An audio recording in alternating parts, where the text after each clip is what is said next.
Daddy, look, I only have freckles over here and over here. You have quite a few freckles. Well, have you never noticed them before? Of course I noticed them. They are what makes Galadina. You've only noticed them when I'm 7.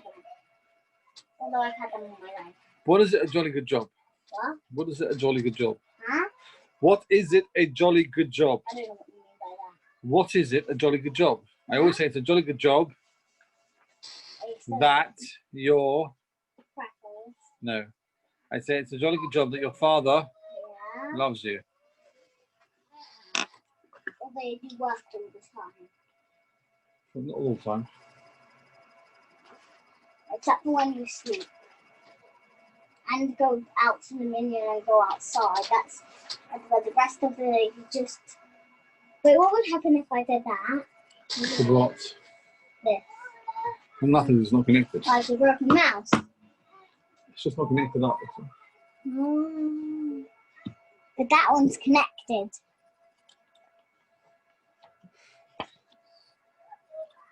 Are these all phone numbers?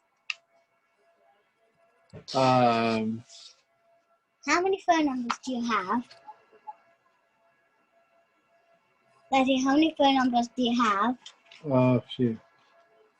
How many?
Do you need the mouse as well, or is it fine?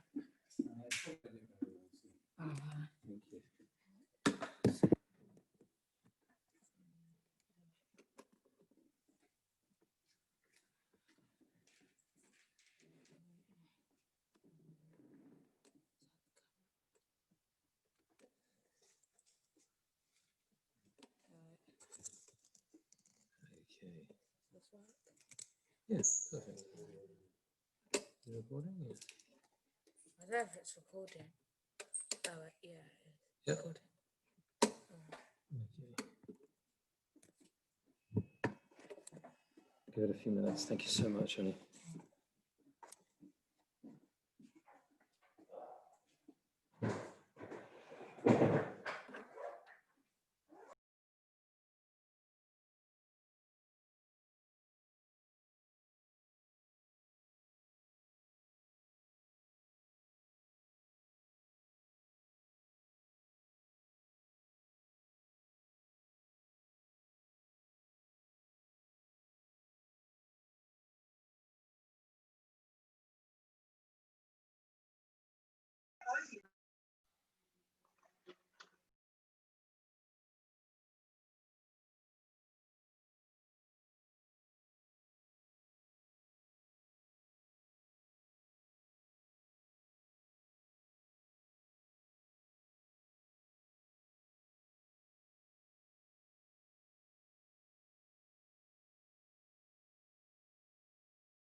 Okay, good evening, everyone. We're going to begin. Parsha Shiur. The parsha begins with the Parsha Mikra Bikurim, Perchovov Posuk Aleph.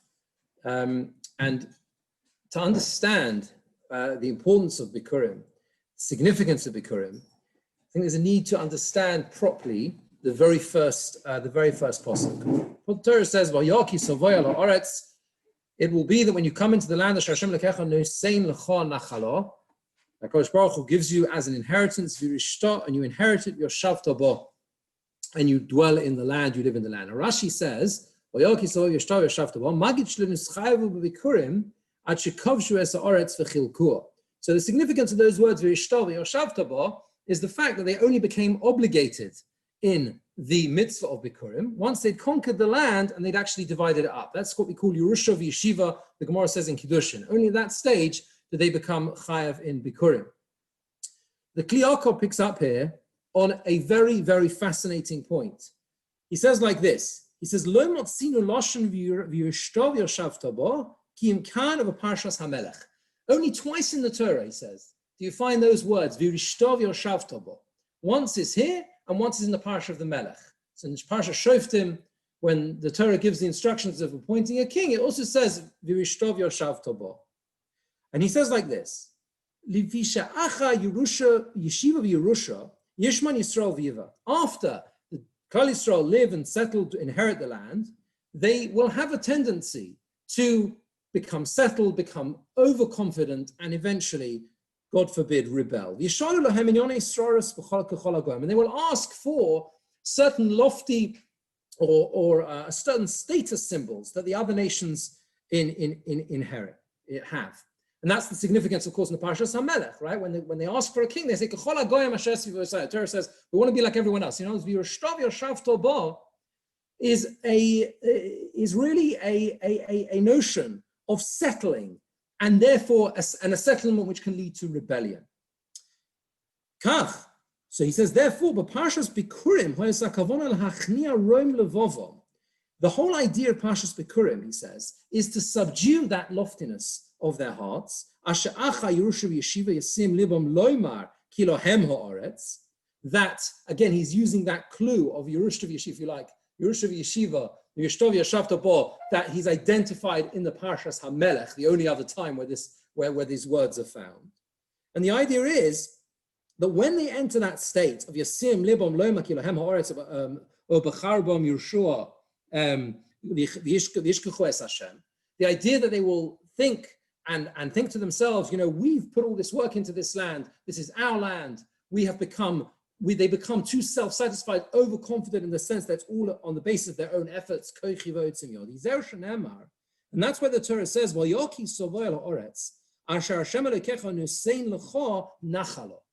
it shall be when you come into the land that Hashem gives you as a nachalo. So here we come on to the second point in this pasuk, which is important to understand.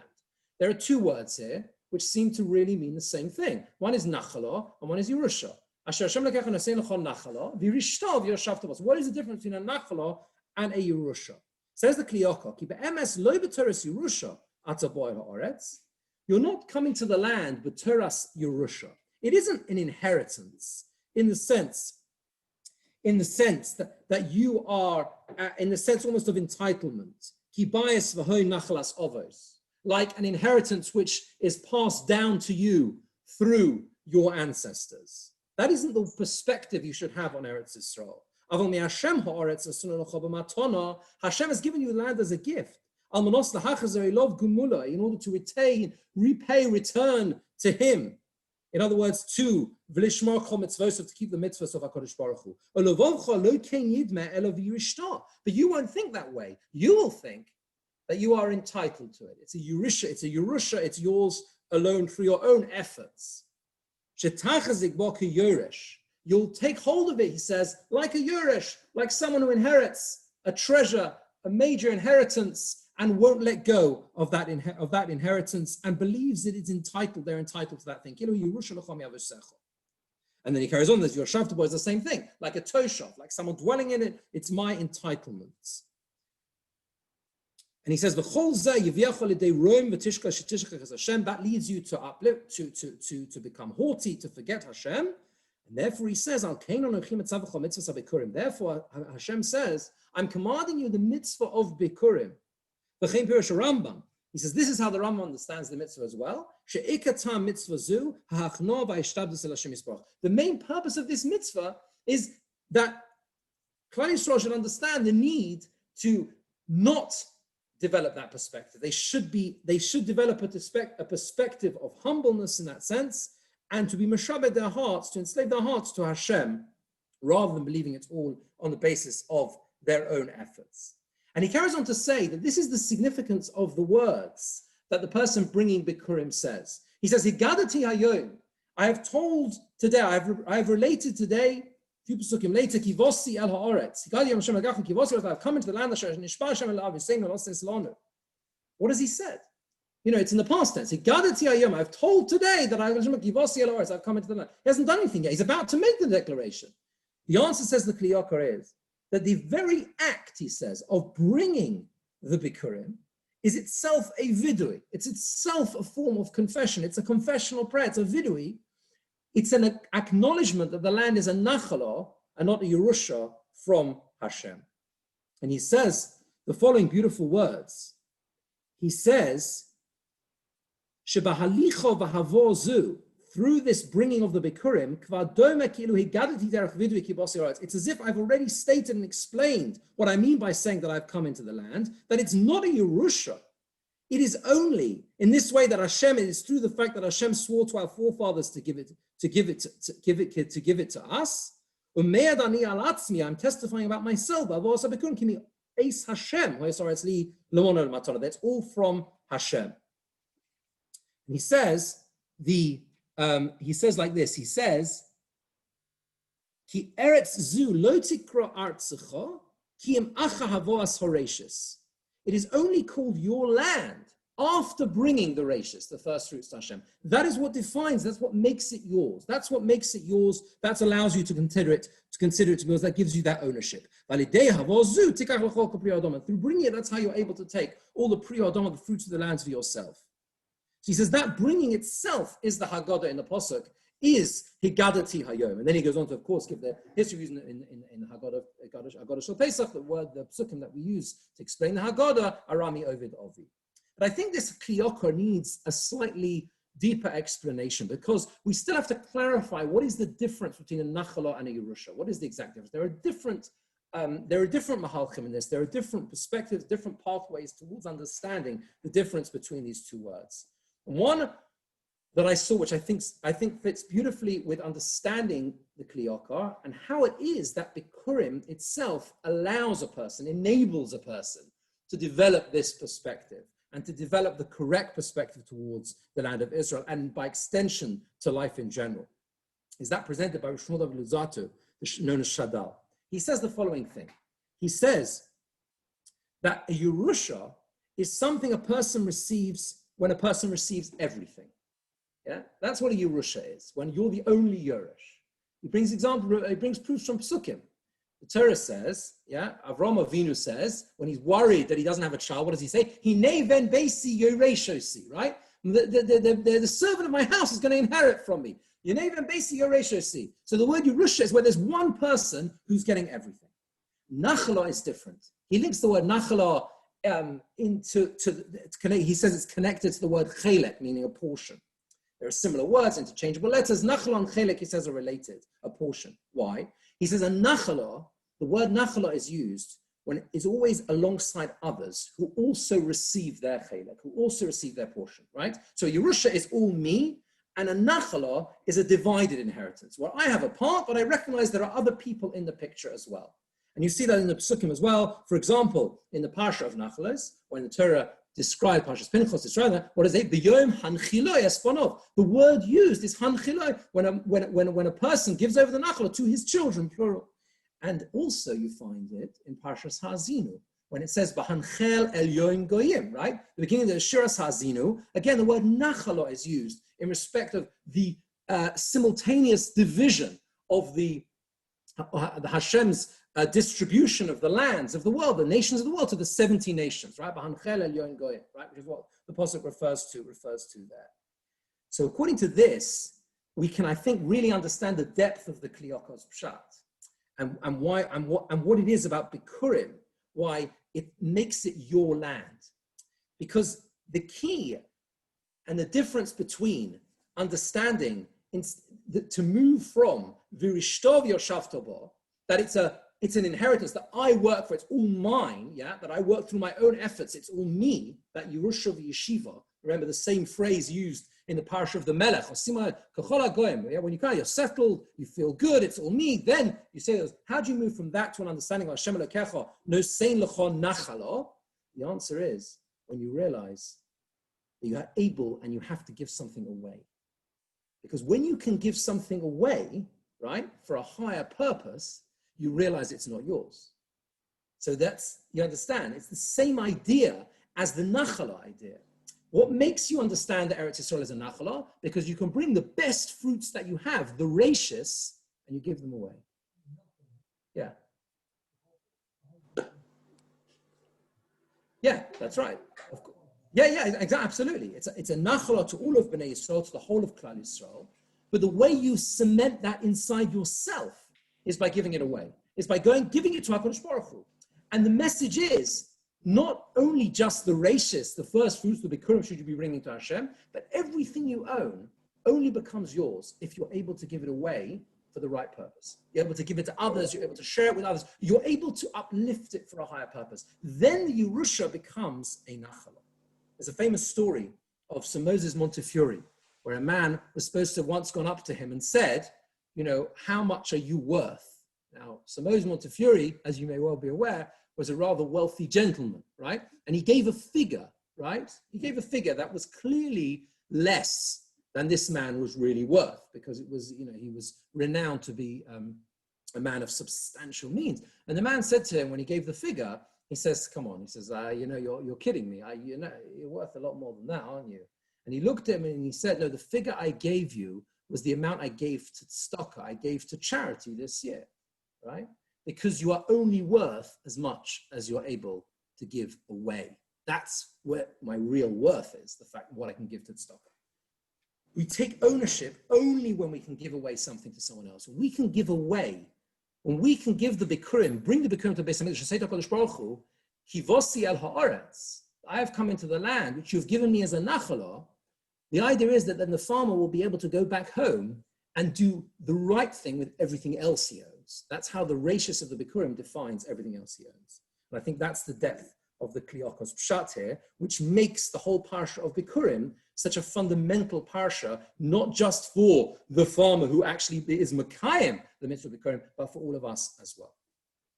I'd like to move on now to the Parsha of Vidui Maisa. So the next parsha in the Torah, parsha in Sheni, in Kisava, we have the parsha of Vidui Maisa.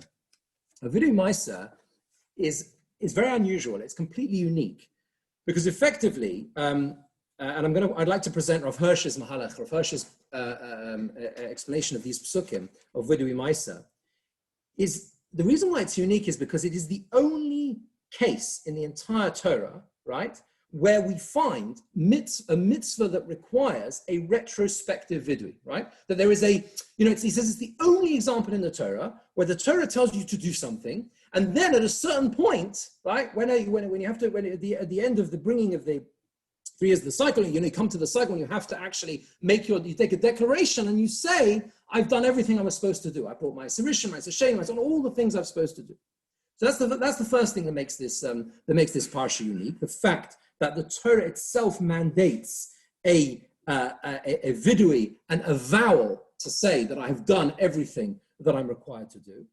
And the second thing is if you look carefully at the parsha, although there is, as Rashi goes through in some detail, how each word in the psukim refers to a different one of the Matnas Kun and the Via goes through all different matonos you have to give. Each one is referred to. V'nosatola Levi, Kischal La'aseh, it says Bashona Shlishas Amaisa, V'nosatola Levi, Lager, Layosim, V'lamona, they're all there, right? The Leviim and the Ger and the Yosim, V'lamona, Ochel B'shrak V'soveu, each one is spelt out.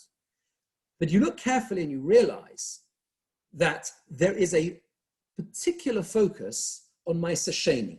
Right? It carries on, Pasuk Yud Gimel.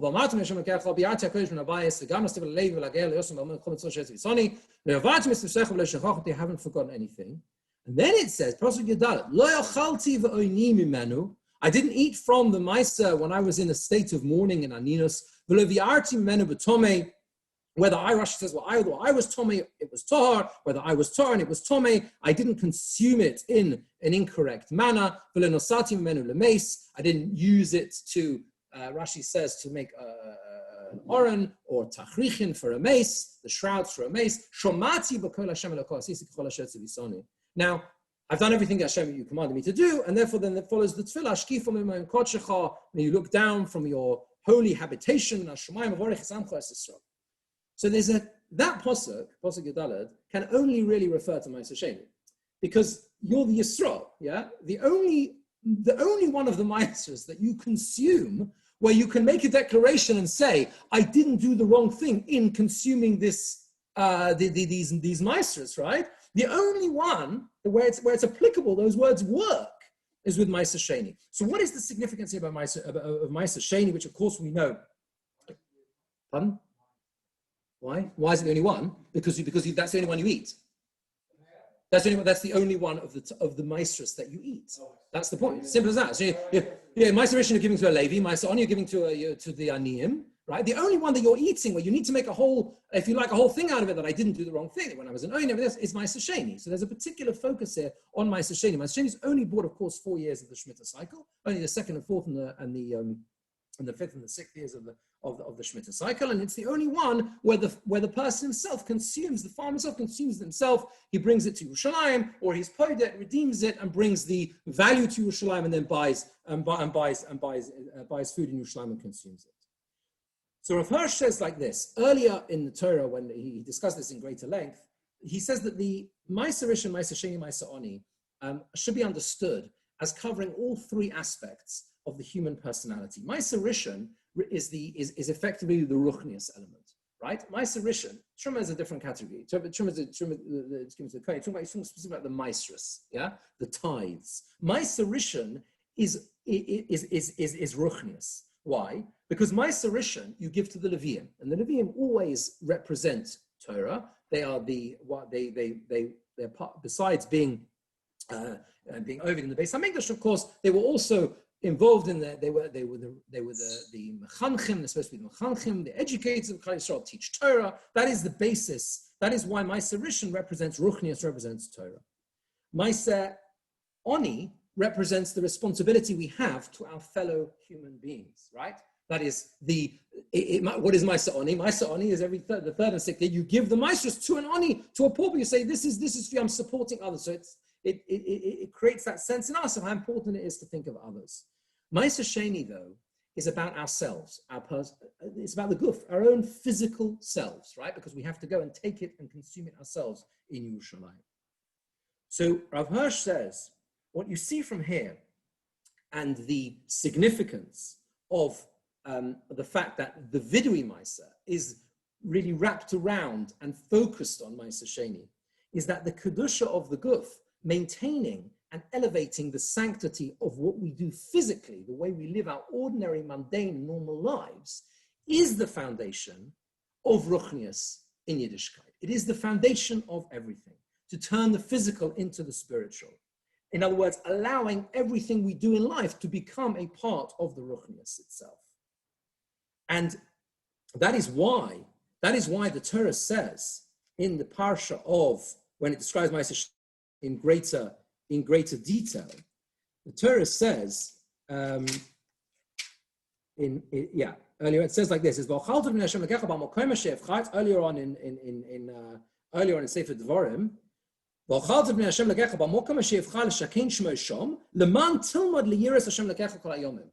by bringing the Ma'aser Sheni to Yerushalayim, you will learn to fear Hashem, because you will learn that even the most mundane and basic element of life is able to be elevated to a Ruchnius standard. In other words, everything we do can be uplifted. How do you see that it is Ma'aser Sheni that is if you like, the pivotal mitzvah in the Torah that teaches you this? And Rav Hirsch here notices a beautiful, beautiful thing, okay? The end of Sefer Vayikra, which is Toras Kohanim, which is really the Sefer of Ruchnius, if you think about it, it's about the Kohanim, the mitzvahs of the Kohanim, mitzvahs, of course, there that apply to non-Kohanim, like the whole Parsha of Kedoshim, of Kedoshim and everything. It's all about uplifting yourself, being holy. The Sefer Vayikra ends with Ma'aser Sheni. It also says Ma'aser Behema as well. He says they're also linked in a similar manner. But the Ma'aser Sheni is located at the end of Sefer Vayikra to say this is the full stop at the end of Vayikra. You want to understand how to uplift yourself in life, then you should understand that the way to Ruchnius, the way to spirituality, is not through sitting like a hermit on the mountaintop. It is by taking ordinary food. You take your ordinary, regular Ma'aser Sheni, but you bring it to Yerushalayim. You use it for a Ruchnius purpose. You elevate yourself. And the other time that you find this with Ma'aser Sheni is in this Parsha. Because really, he says, this is the end of the Tarot mitzvahs. This is really the last of the Tarot mitzvahs. Now, it's not. You're telling me it's not, of course. There are two more. Yeah? But he says they're different. There is a qualitative difference, if you like, between the last two mitzvahs in the Taryag and this one, right? Because the last two mitzvahs in the Taryag, right, are Hakel and the mitzvah of Kesiva Sefer Torah. And those two mitzvahs are different because those two mitzvahs are, all-encompassing mitzvahs. They're not specific mitzvahs. So really, the very last mitzvah of the normal, I should say, mitzvahs, of course they are fully fledged mitzvahs, hakel and kesiva sefer Torah, but they are the final, all-encompassing mitzvahs. The last one of what we might call the regular mitzvahs that is mentioned in the Torah is the Parsha of Vidui Maisa. The ability for a person to get up and say, I've done everything correctly. I've done all the things that needed to be done in life. That's a very, very difficult statement to make. But he says the key to it is the Maisa Sheni. The key to it is understanding that we uplift the physical and make it spiritual through everything we do in life. That is the key to Ruchnis. It's the key to being able to get up and say, I've done everything I can, and therefore being able to ask Hashkif on my own Kodshach. Right, I want to move forward to a fascinating thing I noticed in the Avi Ezra, which is a Pirush on the Ibn Ezra. If you look at Chof Ches, Pasuk Lamed Vov, in the Teichacha,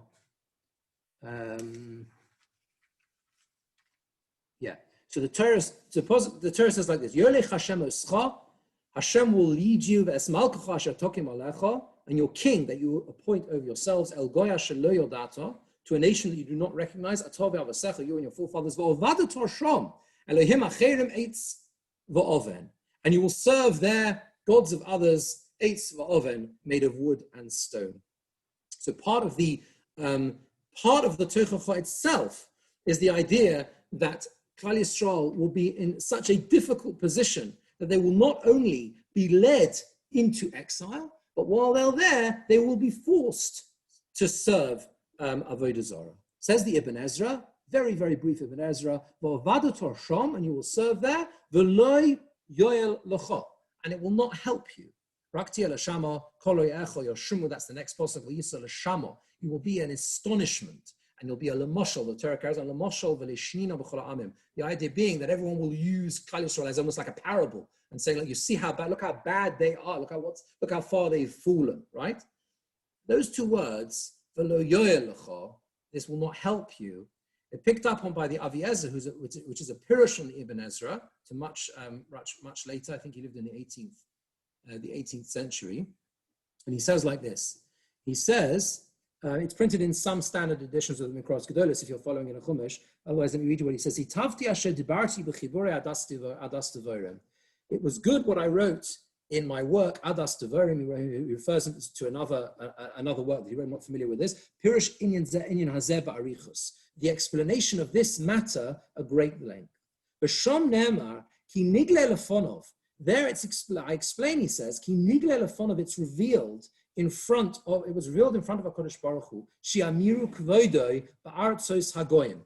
They would exchange the honor of Hashem in the nations that they would enter in exile, limtzoi chein be'enei ha'amim, for the purpose of finding favor in the eyes of the nations of the world.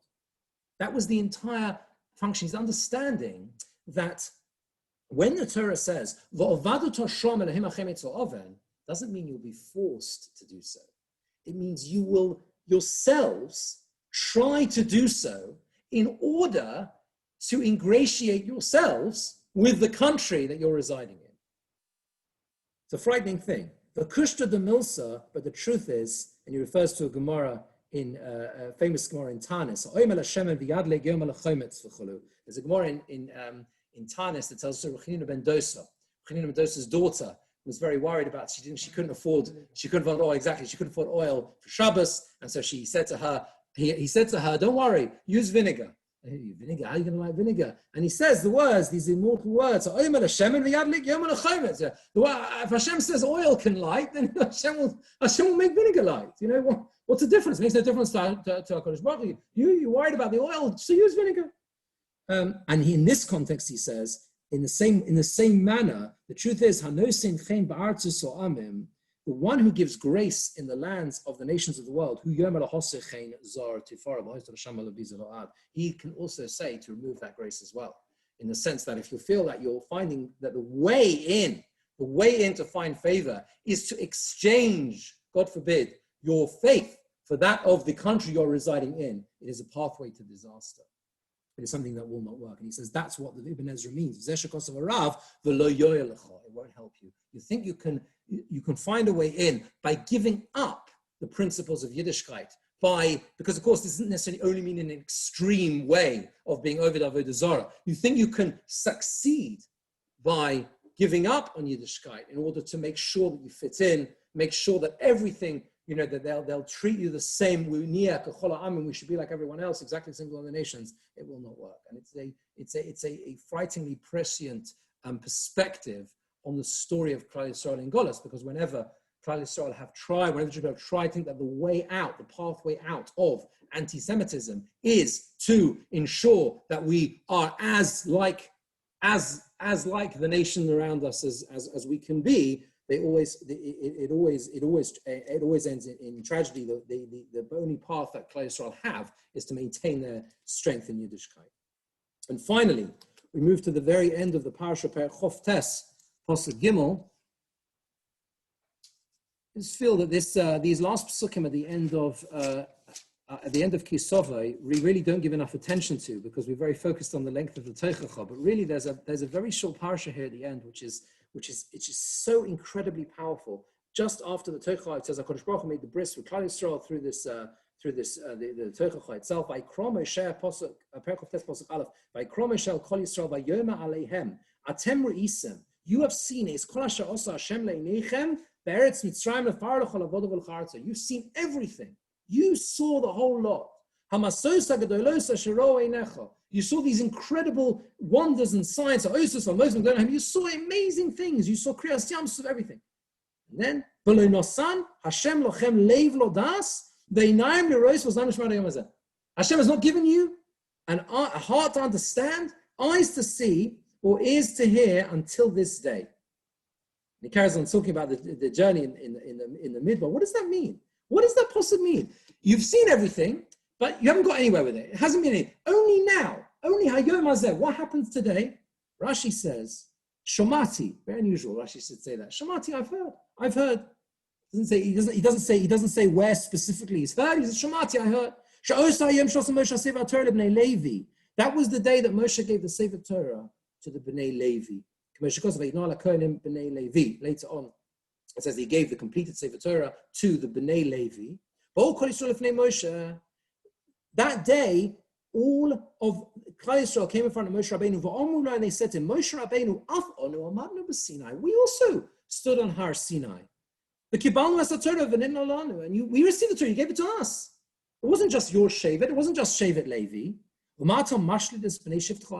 So why are you giving some priority to your Shevet over us? They'll say to us the next day, no, it was never given to you. They might translate it was only given to them. And Moshe rejoiced over this matter. And on this he said to them, this day you become a people. Only now, today, do I realize that you truly desire to be the Am Hashem, to be the people of HaKadosh Baruch Hu. What the Mefarshim say, explaining this Rashi, is that what changed now is one word, and that is the word chavivus, to desire, to want the Torah. Even in a situation where perhaps they may have had the option to say, well, you know what, let's leave it to the experts. Let's leave it to Shevet Levi. After all, they're the ones in the base. HaMikdash, the Moshe Rabbeinu Shevet. And they come along to Moshe Rabbeinu and they say, no, we want this. We want this. We don't want to be second-class citizens. We want it as much as Shevet Levi. And all of the Nissim and the Niflaos, everything they had witnessed, the Kriyas Yamsuf and everything else along the way, it was not enough. It wasn't enough. Because a person can go through life and can see the most incredible Nissim and incredible miracles, but unless there's a chavivus there, unless there's a desire, unless there's a will to want to achieve what the Nissim are pointing towards, the direction that they are, the direction of travel that they are trying to direct a person in, it doesn't mean it won't get you anywhere. And that's why this posuk of Hayom Hazeh is so powerful. Now is the time of transition. Klal Yisrael are going to move from those Nissim and Niflaos into all the miracles. They're going to move from there into the beginning of what will become eventually Derech HaTeva, the normal way. They won't see the same Nissim. And Moshe Rabbeinu is confident that they will succeed because they have that expression of, we want this. it's like a renewal of the nice of initiative. We want this. We're able to stand and we want this for ourselves. And that is how the build-up goes into the next parsha, where of course we learn about the mitzvah of arvus, the idea of Klal Yisrael being responsible for one another, that together they will build the future of the Jewish people. Thank you all for listening. I wish you all a very good Shabbos, both those who are joining us online and also those who are joining us in person. Thank you. Thank you. It was amazing. Thank you very much. Good evening. Pleasure. Thank you. Thank you.